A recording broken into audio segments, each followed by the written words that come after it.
देखिए, जनवरी 2026 से SBI passbook धारकों के लिए जरूरी खबर है। क्या सुविधाएं मिल सकती है? बहुत बड़ा अपडेट है। अगर आपका खाता भारतीय स्टेट बैंक में है, जिसने कभी न कभी जो है पासबुक अपडेट मशीन में जो है एरर देखा होगा, तो भाई इसी को लेकर के है कि पासबुक आधा छपता है। कभी कभी न देखे होंगे, एंट्री बीच में कट जाता है, ऐसे भी आपने देखा होगा पासबुक में खास करके। और कभी कभी क्या होता है कि बार कोड को वो रीड नहीं कर पाता है, पासबुक को डालते हो तो प्रिंट ही नहीं हो पाता है। ऐसा एरर आपने देखा होगा बैंक में जाकर के। और भाई किसी ने किसी से सुना होगा, बोलता होगा नया पासबुक बनवा लो, है ना। तो भाई इसको लेकर के है, तो ये जानकारी आपके लिए काफी जो है नुकसान हो सकता है। इस वीडियो को पूरा देखें क्योंकि इसको जानना बेहद जरूरी है।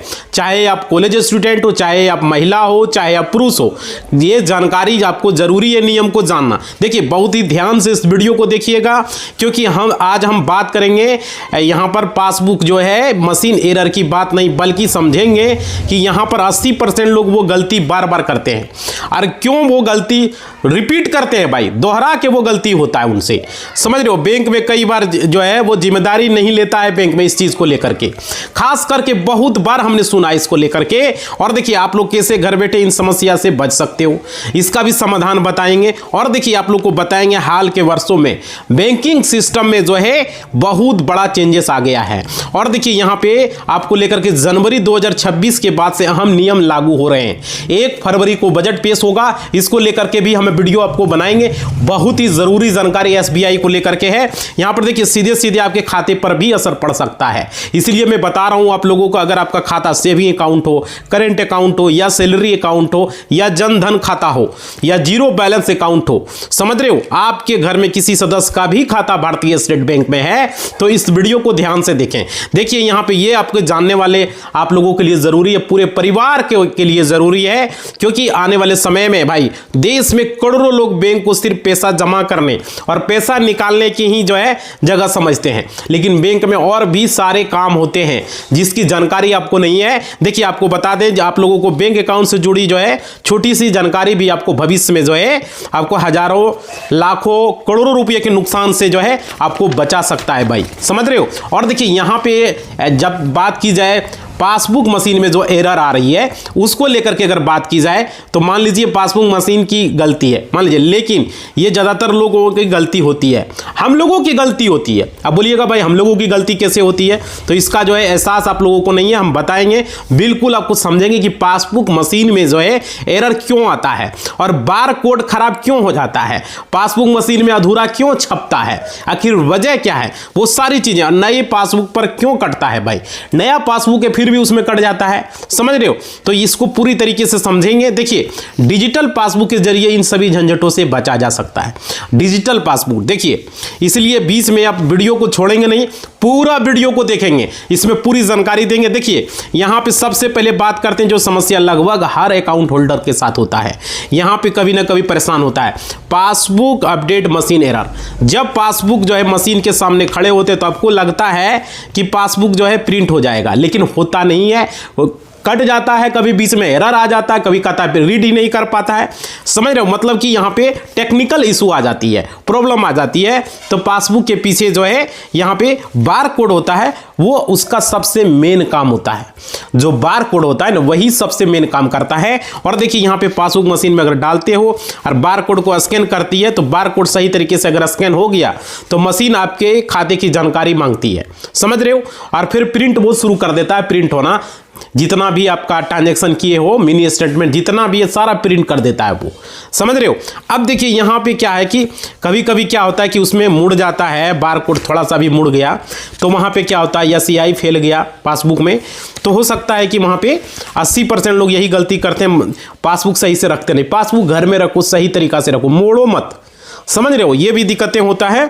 लोग घबरा जाते हैं, झट से बाहर खींच लेते हैं पासबुक, जब भी घुसाओ सही तरीका से घुसाओ। और देखिए आधी छपी हुई होता है तो उसमें दिक्कत आता है, समझ रहे हो, यही सब गलती आप लोग करते हो। और देखिए क्या होता है, वहां पर स्याही फैल जाता है और प्रिंट लाइन क्या होता है, टूट जाता है। उसके बाद आप जो है आप भाई 50 बार भी कोशिश कीजिएगा, पासबुक फिर भी प्रिंट नहीं होगा। बहुत सारे लोग इस तरह का डालते हैं, हमने देखा है, गलतियां करते हैं। तो पासबुक खराब हो गया ये बोलते हैं, नया बनवाना है। भाई पासबुक अलग से चार्ज आपको लग जाता है, बहुत सारे लोगों को पता नहीं है, इसलिए मैं बता रहा हूँ। मशीन प्रिंट करते समय रुक जाए तो पासबुक तब जाकर बाहर निकालिए। जब तक मशीन न रुके पहले निकाल लेता है, बहुत सारे लोग ऐसा करता है। तो भाई जब तक मशीन पूरी तरीके से शांत न हो जाए थोड़ा सा वेट कीजिए, उसके बाद निकालिए। समझ रहे हो, मतलब खुद ही सेकेंड के बाद दोबारा प्रिंट शुरू कर देती है। अगर मशीन पूरी तरीके से बंद हो जाए तो तुरंत जो है बैंक स्टाफ को बुलाइए, अगल बगल जो गार्ड वगैरह है उसको बुलाइए। और खुद से पासबुक खींचना सबसे बड़ा नुकसान भी हो सकता है। अगर आपको जानकारी नहीं है तो थोड़ा सा वेट करें, अगर नहीं समझ में आ रहा तो बैंक स्टाफ को बुलाइए। समझ रहे हो, तो यहाँ पर होता है क्योंकि हमने देखा है डिजिटल जमाने में भारतीय स्टेट बैंक में डिजिटल पासबुक की सुविधा दे रही है, जैसे कि एम पासबुक कहा जाता है। इसके बारे में आप लोगों को शायद पता नहीं होगा। यह सुविधा इंटरनेट बैंकिंग और मोबाइल बैंकिंग जो है इस दोनों में उपलब्ध है। तो ये जानकारी आप खुद से निकाल पाओगे और देखिए अपने पूरे लेन देन देख सकते हो। जो पैसा आपको किसी ने भेजा, जो पैसा आप निकालें, फोन पे, गूगल पे, यूपीआई, किसी भी तरीके से पैसा को भेजे हैं, वहाँ पर मिनी स्टेट में आपको कुछ एंट्री दिख जाएगी। और देखिए यहाँ पे डिजिटल पासबुक में कई महीनों तक का पूरा रिकॉर्ड आप देख सकते हैं। इंटरनेट बैंकिंग में सारा रिकॉर्ड रहता है। समझ रहे हो, आप अगर स्मार्टफोन चलाते हैं तो ये सुविधा आपके लिए किसी जो है वरदान से कम नहीं होगा, इस बात को समझ लीजिए। और देखिए यहाँ पे पासबुक खराब होने का डर था, सबसे अच्छी ये सुविधा, ये पूरी तरीके से मुक्त है इंटरनेट बैंकिंग, मोबाइल बैंकिंग। और देखिए बहुत से लोग पूछते हैं कि डिजिटल पासबुक सुरक्षित है। समझ रहे, बहुत सारे लोग जाके पासबुक में प्रिंट करवाते हैं, वो अलग। तो देखिए भाई बिल्कुल सुरक्षित है। यहाँ पे देखिए बैंक की जो ऑफिशियल ऐप है या वेबसाइट है वहाँ पर आपको इस्तेमाल करना है। अभी देखो बैंक का नया वेबसाइट सारे बैंक का चेंज हुआ है, तो इसके लिए आप लोग ध्यान से वो सब काम करें। इस बात को समझ ले, किसी न किसी अनजान लिंक पर कभी न कॉल करें, न किसी को भरोसा करें। समझ रहे हो। अब बात आती है कि यहाँ पे जनवरी 2026 के बाद से हर खाता धारक को ये ज़रूरी नियम को जानना बहुत ज़रूरी है। और देखिए नॉमिनी के नियम में भी ये चेंजेस हुआ है। आपको पता होगा पहले कितना एक नॉमिनी हम ऐड करते थे, अब हम कितना नॉमिनी ऐड कर सकते हैं। अब हम हर परिवार में क्लेम लेने में परेशानी नहीं होगी। अब हम 4 नॉमिनी को ऐड कर सकते हैं यहाँ पर जो है नॉमिनी को लेकर के, और प्रतिशत दे सकते हैं, कितना प्रतिशत किसको देना है। मान लीजिए किसी को 25-25, किसी को 30, किसी को 20, ऐसे करके हम दे सकते हैं। या हम किसी को 50-50 करके दे सकते हैं, या हम 30-30, 40 करके भी दे सकते हैं, हमारी इच्छा है। समझ रहे हो, ये पूरी तरीके से नॉमिनेशन की जानकारी पासबुक में प्रिंट हो, भविष्य में परिवार को किसी तरह की परेशानी न हो, ये चीज़ें भी होनी चाहिए। और देखिए क्योंकि देश में हजारों ऐसे सामने आते हैं कि खाता धारक की मृत्यु के बाद परिवार वाले सालों तक चक्कर लगाते रह जाते हैं, यहाँ तक कि कोर्ट का भी चक्कर लगाते हैं भाई। समझ रहे हो, तो यहाँ पर सबसे ज़्यादा भ्रम होता है सैलरी अकाउंट को लेकर के। और देखिए सैलरी अकाउंट हो गया, सेविंग अकाउंट हो गया, कोई फर्क नहीं पड़ता, लेकिन ये बात बिल्कुल गलत है, समझ लीजिए। अगर आपकी सैलरी खाते में आती है तो सैलरी अकाउंट बुक कहलाता है। सैलरी आपको महीने महीने कोई कंपनी में जॉब कर रहे हो या किसी सरकारी जॉब है या प्राइवेट जॉब है, कहीं भी करते हो तो वो सैलरी अकाउंट होता है। सैलरी अकाउंट में सबसे बड़ा क्या फायदा होता है कि जीरो बैलेंस की सुविधा मिलता है। ऐसे भी बहुत सारा बैंक अब जीरो बैलेंस देने लगा, जैसे स्टेट बैंक है वो जीरो बैंक बैलेंस की सुविधा देता है, खाते में न्यूनतम बैलेंस नहीं रखना पड़ता है, ये सब सारी सुविधा आपको मिल जाता है। समझ रहे हो। और देखिए सैलरी अगर बहुत सारा प्राइवेट बैंक है, जैसे एक्सिस बैंक हो गया, ICICI बैंक हो गया, HDFC बैंक हो गया, ये सब बैंकों में अगर मान लीजिए सैलरी अकाउंट है, अगर 6 महीना तक अगर आप उसमें आप काम छोड़ देते हो, लगातार 6 महीना तक काम नहीं करते, तो वो उसमें चार्ज कटने लगता है। 6 मंथ तक ही रहता है तो वो नॉर्मल सेविंग अकाउंट में कन्वर्ट हो जाता है और चार्ज कटना शुरू हो जाता है। इसलिए अगर आपकी नौकरी अगर छूट जाता है या रिटायर हो जाते हैं तो आपको अपना बैंक जाकर अपने स्टेटस को जरूर चेक करें। सैलरी अकाउंट का दूसरा सबसे बड़ा जो फायदा, ये देखो नुकसान हम बता रहे हैं, काम छोड़ दिया तो अकाउंट को क्लोज करवा दें। समझ पा रहे हो, सैलरी अकाउंट को क्लोज करवा दें, ये जानकारी ने। दूसरा फायदा है आप अनलिमिटेड ATM ट्रांजैक्शन कर सकते हो सैलरी अकाउंट पर। जब तक आप जॉब कर रहे हो या प्राइवेट हो, सरकारी हो, कंपनी में कर रहे हो, जहां भी कर रहे हो, समान अकाउंट में ये सीमित ही होता है, मुक्त निकासी सीमित ही होता है। सैलरी अकाउंट में आप बार बार पैसे निकाल सकते हो कैश को बिना किसी अतिरिक्त चार्ज के। और तीसरा सबसे बड़ा बेनिफिट यहाँ पर दुर्घटना बीमा कवर करता है अगर सैलरी अकाउंट है तो। समझ रहे हो, अगर आपका सैलरी अकाउंट है तो यहाँ पे आपको दुर्घटना, परिवार की जो आपका है उसको बीमा का फायदा मिल जाता है। और देखिए यह राशि 20 लाख से लेकर के 1 करोड़ तक का फायदा है। समझ रहे हो भाई। और देखिए उसके बाद 4th नंबर में जो फायदा है वो समझिए लोन से जुड़ा हुआ है। अगर सैलरी अकाउंट होने पड़ने पर आपको क्या होगा, एजुकेशन लोन हो गया, वाहन लोन हो गया, कार लोन हो गया, या तो आप किसी भी तरह का जो है होम लोन लेना चाहते हैं या पर्सनल लोन लेना चाहते हैं, तो भाई आपको जो है पूरा आय बैंक के पास आपका इनकम रहता है। आपको जो है इस मामले में प्रोसेसिंग फ़ी में 25 से 60% तक की भी छूट मिल सकती है। समझिए, प्रोसेसिंग फ़ी बता रहा हूँ मैं। और क्या यहाँ ओवरड्राफ्ट की सुविधा इसमें है सैलरी अकाउंट में, तो यहाँ ज़रूरत पड़ने पर बैंक आपको पैसा निकाल पाइएगा, ज़्यादा पैसा, जितना पैसा आपका अकाउंट में है उससे ज़्यादा भी निकाल पाइएगा। तो यहाँ पर ये होता है ओवरड्राफ्ट की सुविधा, उसको बोला जाता है। और देखिए, भले ही खाते में बैलेंस न हो, ये सुविधा अचानक, लेकिन आर्थिक में ये सहारा आपका बनता है। इस बात को समझिए, सुविधा हर किसी को अपने आप नहीं मिलता, इसकी इजिबिलिटी होती है, पात्रता होती है, उन्हीं को मिलती है। ज़रूरत पड़ने पर आप सीधे से बैंक मैनेजर से बात कर सकते हैं। समझ पा रहे हो? और देखिए, इसके लिए आप अपने जो है बैंक मैनेजर से बात कर सकते हो कि क्या इसका नियम है, क्या रूल है। समझ रहे हो? चाहे आपका जन धन अकाउंट हो, चाहे जीरो अकाउंट हो, चाहे वो सेविंग अकाउंट हो, आप समझ रहे हो, आप जो इसके बारे में बात कर सकते हो। किसी भी तरह का अकाउंट हो, सब में ये फैसिलिटी मिलता है। जन धन में भी मिलता है, जीरो अकाउंट में भी मिलता है, और लेकिन सेविंग अकाउंट में सुविधा ज़्यादा होती है, इस बात को समझ लीजिए।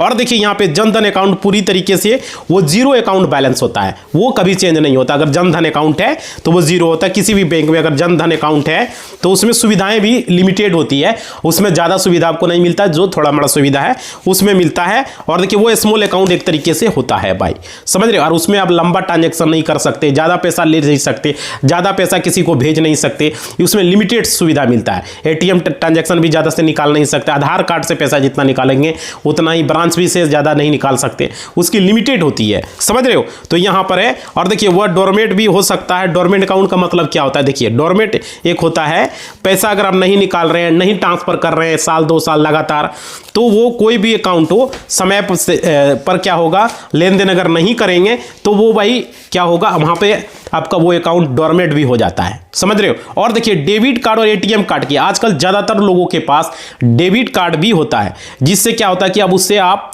डेबिट कार्ड से यूपीआई में लिंक कर सकते हो, साथ ही साथ आप इंटरनेट बैंकिंग का पासवर्ड रिसेट कर सकते हो, मोबाइल बैंकिंग का पासवर्ड रिसेट कर सकते हो, ये सब सुविधा भी मिलता है। और पैसे को निकालने के साथ साथ ऑनलाइन पेमेंट भी कर सकते हो, एटीएम मशीन से कैश निकाल सकते हो। और सबसे बड़ी चीज़ यहाँ पर यह है कि अपने पिन दूसरों को आपको नहीं बताना है। बहुत सारे लापरवाही का इस्तेमाल करते हैं और पैसा कट जाता है यही कारण से, इसलिए इस बात को समझे भाई। बहुत सारे लोगों को नहीं पता है, इसे याद रखिएगा। डेबिट कार्ड आपके खाते की एक तरीके से चाबी है, की है।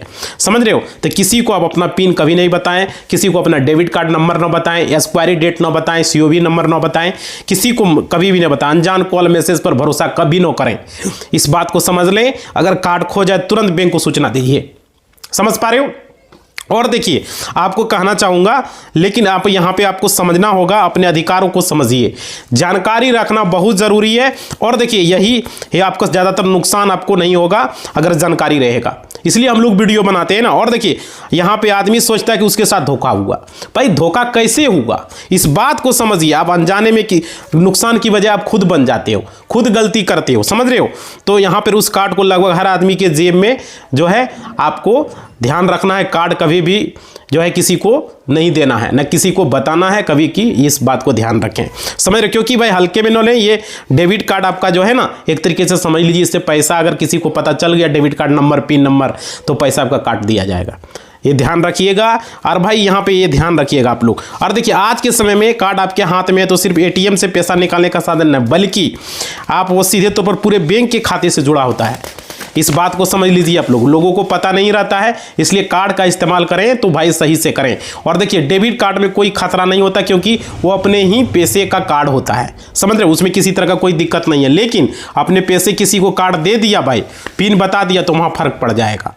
इसलिए ध्यान रखें, एटीएम मशीन में जब भी जाएं तो कार्ड को छिपा के किसी को अगल बगल कार्ड नंबर देखने न दें, इस बात का ध्यान रखिए। सच्चा डेबिट कार्ड आपके खाते की चाबी होती है। और देखिए, जिस इंसान के पास आपका पिन है, पूरे खाते का वो पूरा कंट्रोल है।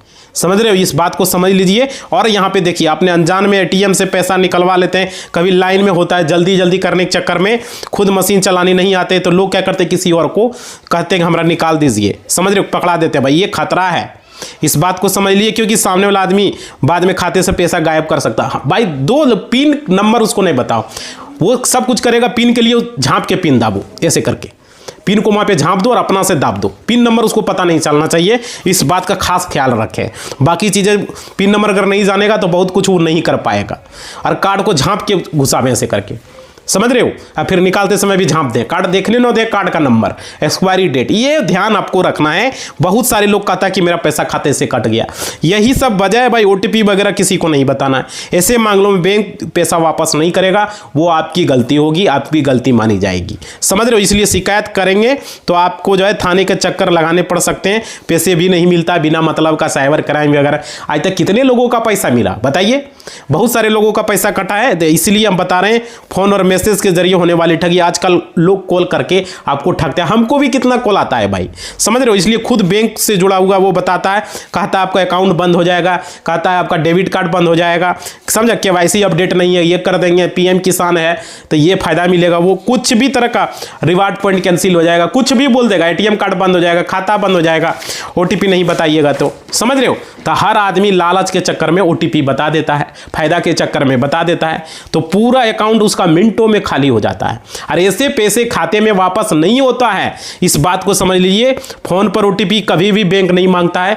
कोई भी किसी को मैसेज पर लिंक क्लिक नहीं करना है, चाहे व्हाट्सएप पर भेजे, चाहे ईमेल पर भेजे, चाहे मोबाइल पर भेजे, कहीं पर भेजे, आपको लिंक पर क्लिक नहीं करना, कोई एप्लीकेशन डाउनलोड करना है, समझ रहे हो।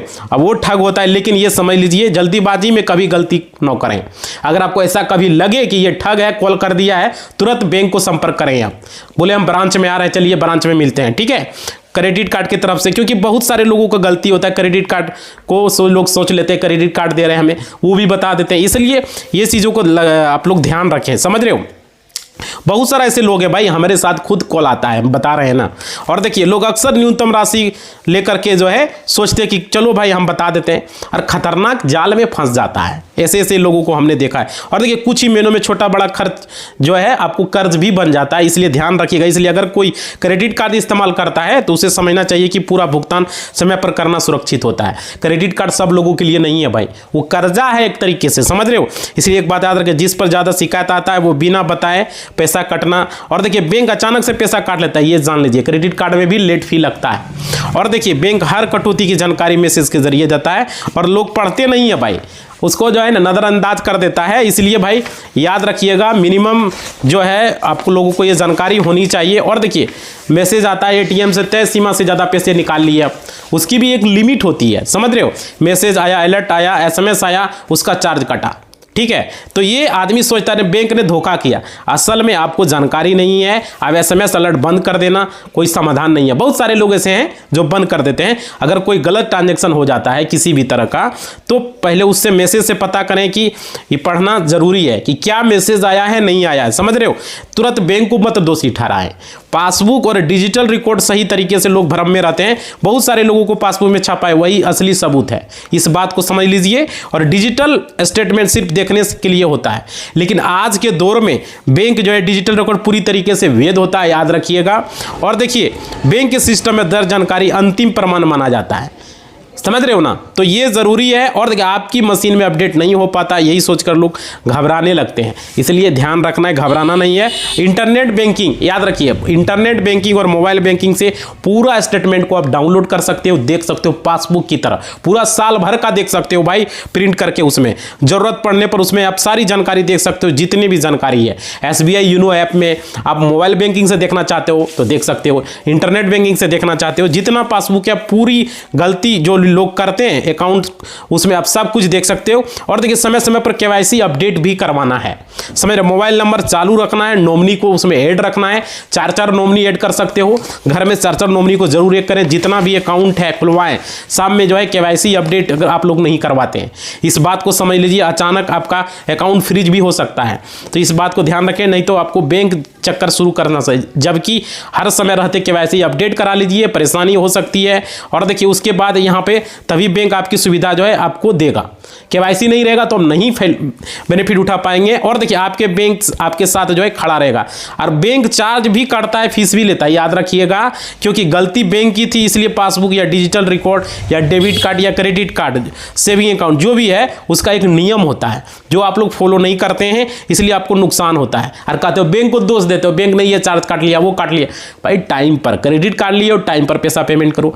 डेबिट कार्ड का एक लिमिट होता है, होता है, उससे ज़्यादा पैसा निकाल लिया। खाते का भी लिमिट होता है, 4 बार होता है, 5 बार निकाल लिए, कहते हो बैंक ने चार्ज काट लिया। बहुत सारे लोगों को ये पता नहीं होता है। तो भाई वही सिस्टम है। और देखिए मैं आप लोगों को बात करूं, यहाँ पे लोग कहते हैं पैसा काट लेता है, बैंक लूट रहा है, समझ रहे हो, बैंक मनमानी कर रहा है। लेकिन पूरा सिस्टम ध्यान से समझिए, तभी आपको समझ में आएगा। बैंक देखिए आपको जानकारी की कमी है। और देखिए सबसे चीज़ है कि सबसे ज़्यादा लोग परेशान इसी में होता है, इसलिए मैं वीडियो आप लोगों को बना रहा हूँ। मिनिमम बैलेंस के नाम पर पैसा काट रहा है, कोई कहता है एटीएम चार्ज काट लिया है। बहुत सारे लोग अचानक बैलेंस कम हो गया है, समझ रहे हो, उन्हें जानकारी नहीं होता है। देखो सेविंग अकाउंट में यहाँ पे बैंक में सबसे पहले ये तय होता है कि आपके खाते में न्यूनतम कितना बैलेंस रखना है, ये तय होता है, समझ रहे हो। अलग अलग बैंकों का अलग अलग होता है, अलग अलग खाते का अलग अलग होता है। अपने वो बैलेंस नहीं रखा तो चार्ज काट लिया, बैंक का तो नियम है ना भाई, समझ रहे हो। तो उसमें कोई छुपी हुई बात नहीं होती है, इस बात को समझ लीजिए। और देखिए दिक्कत यहाँ है, लोग अकाउंट खुलवाते समय नियमों को सुनते नहीं है, जानते नहीं है, समझ रहे हो। तो यहाँ पे यही बात एटीएम ट्रांजैक्शन पर भी होता है लागू। देखिए एटीएम ट्रांजैक्शन महीनों में तय संख्या तक ज़्यादा पैसा निकालिएगा तो चार्ज लगेगा। जैसे 4 बार फ्री है तो 4 बार ही फ्री मिलेगा, उससे ज़्यादा निकालिएगा तो चार्ज काटा जाएगा, समझ रहे हो। तो यहाँ पे उसकी भी निकासी पर चार्ज लगता है, समझ रहे हो। अचानक आपका पैसा नहीं काट लिया, इस बात को समझ लीजिए। और यहाँ पे महीनों में कितने बार पैसे निकालें, ये चीज़ें आप लोग समझ लीजिए। और छोटे छोटे अमाउंट भी आप लोगों को पता नहीं चल पाता है, बहुत सारे चार्जेस कटते हैं। लेकिन SMS अलर्ट का चार्ज जो है वो अलग होता है। यह चार्ज क्यों काटता है, क्योंकि मैसेज आपको अगर चाहिए तो वो ज़रूरी है ना। आपको पता भी नहीं चल पाएगा आपका बैलेंस कितना कटा है खाते से, इसलिए ये भी ज़रूरी है। क्योंकि पैसा निकालना, अगर कोई गलत ट्रांजेक्शन हो रहा है तो उसमें आपको जानकारी मिलेगी, इसलिए ज़रूर रखें। बहुत सारे लोग गलती करते हैं, इसका एक्टिवेट रखना है, समझ रहे हो। अब देखिए मान लीजिए अचानक से कोई पैसा कट गया आपके खाते से, तो आपको सही लग रहा है, तो सबसे बड़ी गलती लोग क्या करते हैं, वो सीधे गुस्सा जाते हैं और बैंक कर्मचारी को बहस करने लगते हैं भाई। तो ये अलग बात है, आप लोगों को ये चीज़ें नहीं करनी चाहिए। और देखिए बैंक सिस्टम से बहस नहीं करना है, आपको किसी तरह का प्रॉब्लम है कंप्लेन कर सकते हो। और समझिए गलती हुई है, अकाउंट का स्टेटमेंट ध्यान से देखिए, चेक कीजिए, है ना। तो भाई कभी कभी लगता है कि मेरा भी ये बैलेंस गलत कटा, लेकिन जब देखते हैं ये तो सही कटा है, समझ रहे हो। तो ये ध्यान रखिएगा, स्टेटमेंट में साफ लिखा रहता है कि यह चार्ज जो है इस किस नियम से काटा गया है, क्यों काटा गया है, समझ। अगर कोई ट्रांजैक्शन ऐसा हुआ है तो समझ में नहीं आ रहा है, आपने खुद नहीं किया है, तो वहाँ से कार्रवाई शुरू हो सकती है, समझ रहे हो। ऐसे मामलों में सबसे पहले बैंक शाखा में जा करके आप एक एप्लीकेशन देना है और वहाँ पर आप शिकायत कर सकते हो, या कस्टमर केयर में कॉल करके जानकारी भी ले सकते हो भाई, जो कि आज का वीडियो में आप लोगों को हम बता रहे हैं। और देखिए यहाँ पे आप लोगों को अगर बैंक की तरफ से समाधान नहीं मिलता है तो अगला कदम जो है आपका होता है उच्च स्तर पर शिकायत कर सकते हो। वहाँ पे जाके भी शिकायत हो सकता है। हेल्पलाइन में नोडल ऑफिसर होते हैं, ग्रामीण ऑफिसर होते हैं, आपके जोनल मैनेजर, रीजनल मैनेजर, वहाँ से भी आप कर सकते हो, समझ रहे हो। मेल पर कंप्लेन कर सकते हो, अगर ब्रांच नहीं कर रहा है तो एटीएम से पैसा निकाला नहीं लेकिन अकाउंट से कट गया, इस तरह का भी लोगों का दिक्कत होता है। तो कई बार ऐसा होता है, मामलों में लोग घबरा जाते हैं। लेकिन यहाँ समझिए नियम के अनुसार अगर पैसा नहीं मिला, समझ रहे हो, तो जांच के बाद वो रकम वापस कर दी जाती है। अपने समय में शिकायत दर्ज करना है, उसका एक नियम होता है। हेल्पलाइन पर कॉल करके जानकारी ले लेना है। बहुत सारे ऐसे लोग कहते हैं कि हमारा इतना चार्ज कट लिया, तो भविष्य में सबसे ज़्यादा जो काम आता है, लेकिन उस समय आप लोग नज़रअंदाज करते हैं। आप लोगों को पता नहीं होता है अकाउंट का रिकॉर्ड संभाल कर रखना है, चाहे वो डिजिटल हो चाहे वो कागज़ का हो, समझ रहे हो। जानना बहुत ज़रूरी है। और देखिए बहुत सारे लोग सालों बाद आकर कहते हैं कि मेरा अकाउंट से पहले पैसा कटा था, अब वापस चाहिए। सोचो भाई, बिना रिकॉर्ड के कुछ नहीं कर सकते, आपके पास रिकॉर्ड होनी चाहिए, इस बात को समझ लीजिए। और देखिए बैंक आपको हर सुविधा अपने आप नहीं देता। बैंक की सुविधा जिसके बारे में ग्राहक पूछता है उसके लिए वो पात्र होता है, ठीक है। और देखिए चुपचाप अकाउंट चलाते रहिएगा तो भाई क्या होगा, इसलिए आप लोग समझिए। और देखिए बैंक जाए तो सिर्फ काउंटर पर खड़े होकर काम मत निपटाइए। वहाँ पे आपको लगता है कि आपके अकाउंट से जुड़े नियम आपको समझ में नहीं आ रहा है तो आप पूछिए मिनिमम बैलेंस कितना है इस ब्रांच का, कौन सा चार्ज कब लगता है, ये सब चीज़ें भी पूछ सकते हो। कौन सी सुविधा मुक्त है, कौन सी नहीं है, ये आप वहाँ के पूछ सकते हो। वहाँ पे कोई दिक्कत नहीं है, आपको जानकारी दी जाएगी, समझ रहे। बैंक सिस्टम आपका जो है सहायता करेगा। आप हेल्पलाइन पर भी पूछ सकते हो, अगर ब्रांच में नहीं है तो ब्रांच में जाके स्टाफ से पूछ सकते हो, क्लर्क से या जो भी है वहाँ पे गार्ड वगैरह, वो उनको भी पता होता है, उनसे भी पूछ सकते हो। या बैंक का ऑफिसर से पूछ सकते हो, जो खाली बैठा हुआ जाके पूछ लो भाई। मैनेजर से मिल सकते हो, उनसे भी पूछ सकते हो, आपकी सहायता के लिए बैठा हुआ है। इसलिए मैं बता रहा हूँ आप लोगों को। बहुत सारे लोगों को पासबुक वगैरह प्रिंट करने जाता है, तो वहाँ पे सही तरीके से आपको करना है, जो कि आज का वीडियो हम बना दिए इसी को लेकर के। और किसी तरह का दिक्कत है SBI में तो आप लोग बताइएगा। देखो कितना जानकारी दी है ज़रूरी, आज के वीडियो में बहुत सारी चीज़ें आप लोगों को बताएं। तो आप लोगों से रिक्वेस्ट है, सब्सक्राइब नहीं किए कर लो, लाइक नहीं किए लाइक करो, घंटी को नहीं बजाए तो बजा दो भाई, समझ, सारे लोग घंटी को बजाओ, शेयर वगैरह करो ज़्यादा से ज़्यादा, तो आप लोगों को इस तरह का वीडियो हम बना सकेंगे। समझ रहे, बहुत ही ज़रूरी जानकारी था बैंकिंग सिस्टम को लेकर के आज का वीडियो में। और किसी तरह का कोई भी वीडियो में अगर आपको समझ में नहीं आया हो तो कमेंट करके बताइएगा आप लोग, आपको हर एक चीज़ यहाँ पे हम बताने का कोशिश करें, क्योंकि भारतीय स्टेट बैंक करोड़ों ग्राहकों के लिए जो है यहाँ पर 26 में महत्वपूर्ण बदलाव किया है, जिसको लेकर आपको SBI पासबुक लेकर जितने भी है जानकारी बेहद ज़रूरी था। और देखिए यहाँ पे SBI ग्राहकों के लिए फिजिकल पासबुक अपडेट करने के लिए लगने की ज़रूरत है। और देखिए बहुत सारे चीज़ हमने बताया है, ऑफलाइन मोड, ऑनलाइन मोड। और देखिए यहाँ पे आपको जनवरी 2026 के अंदर आपकी पासबुक में 2 वर्षों तक अगर लेन देन नहीं हुआ तो बैंक खाते आपका इनएक्टिव श्रेणी में डाला जा सकता है। इस बात को ध्यान रखिएगा आप लोग, समझ रहे हो। और देखिए यहाँ पे 25,000 तक IMPS ट्रांसफर मुक्त है, और लेकिन इससे ऊपर 2 से 10 में आपको चार्ज लगेगा। तो वो सारी चीज़ें मैं अलग से एक वीडियो बताऊंगा बना के, समझ रहे हो। तो आप लोगों से रिक्वेस्ट है, लाइक शेयर सब्सक्राइब करो ज़्यादा से ज़्यादा लोगों तक, समझ रहे हो, ताकि हम इस तरह का वीडियो बना सकें। और कमेंट करो वीडियो कैसा लग रहा है, नहीं लग रहा है, ज़रूर बताओ भाई। धन्यवाद।